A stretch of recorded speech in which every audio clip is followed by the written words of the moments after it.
আসসালামু আলাইকুম everyone, welcome to my Facebook page.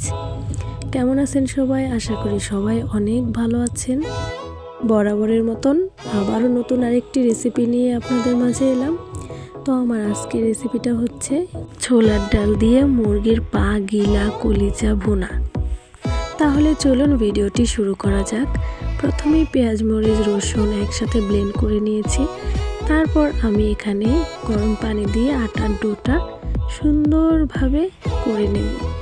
এটা এক সাইডে রেখে দেব। তারপর আমি এখানে পা কলিজা গিলা চামড়া এগুলো সুন্দর করে ধুয়ে নিয়েছি।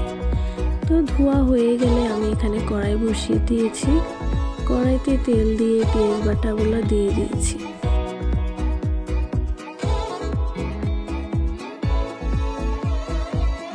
তো এগুলাকে কিছুক্ষণ নেড়ে চেড়ে ভেজে নিচ্ছি।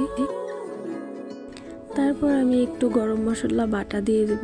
আমার কাছে গোটা দেওয়ার থেকে বাটা দিলেই সেন্টটা অনেক ভালো আসে। তারপরে আমি এখানে আদা বাটাও অ্যাড করে দিয়েছি। তারপর আমি এটা যখন একটু লেগে এসেছে তখন পানি দিয়ে দিয়েছি।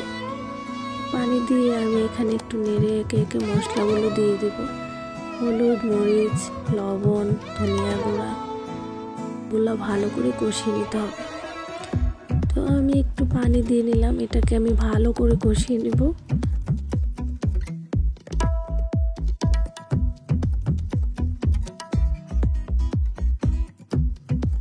মশলাটা কষানো হয়ে গেলে এখানে আমি ছোলার ডাল আর মুরগির পাগুলা সুন্দর করে দিয়ে দেব।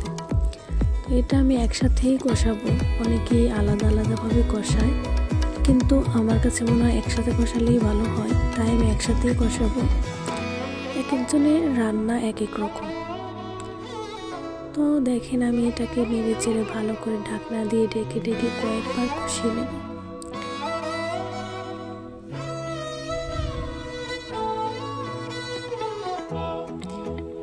বারবার ঢাকনা খুলে নেড়ে চেড়ে আমি কষিয়ে নিয়েছি। কষানো হয়ে গেলে আমি এখানে পরিমাণ মতো পানি দিয়ে দেব। পানি দেওয়া হয়ে গেলে এটাকে আমি জাল দিতে থাকবো কিছুক্ষণ। তো এই ফাঁকে আমি রুটিগুলো বেলে নিয়েছি। তারপর আমি এখানে আবারও তরকারির দিকে চলে আসলাম। তরকারিটা আমার প্রায় হয়ে গেছে। আমি এখানে ঘনত্ব বাড়ানোর জন্য একটু ডাল ঘুটনি দিয়ে ঘুটে নিচ্ছি। আপনারাও চাইলে এই প্রসেসটা করতে পারেন। তো আমি এখানে লবণ টেস্ট করে দেখছিলাম একটু কম হয়েছে, তাই দিয়ে দিলাম। লবণ দেওয়া হয়ে গেলে আমার তরকারি একদমই শেষ পর্যায়ে। এখানে আমি তরকারিটা বেড়ে নেব একটা পাতিলে। তারপর আমি রুটি সেঁকতে চলে আসবো। তারপর আমি একে একে রুটিগুলো সুন্দর করে ভেজে নেব। এখানে আবদার ছিল পরোটার, তাই পরোটা বানাচ্ছি। পরোটাগুলো একে একে সুন্দর করে ভেজে তারপর পরিবেশন করব। তো আজকের ভিডিওটা এই পর্যন্তই। সবাই লাইক কমেন্ট শেয়ার দিয়ে পাশে থাকবেন। ভালো থাকবেন, সুস্থ থাকবেন। আল্লাহ হাফেজ।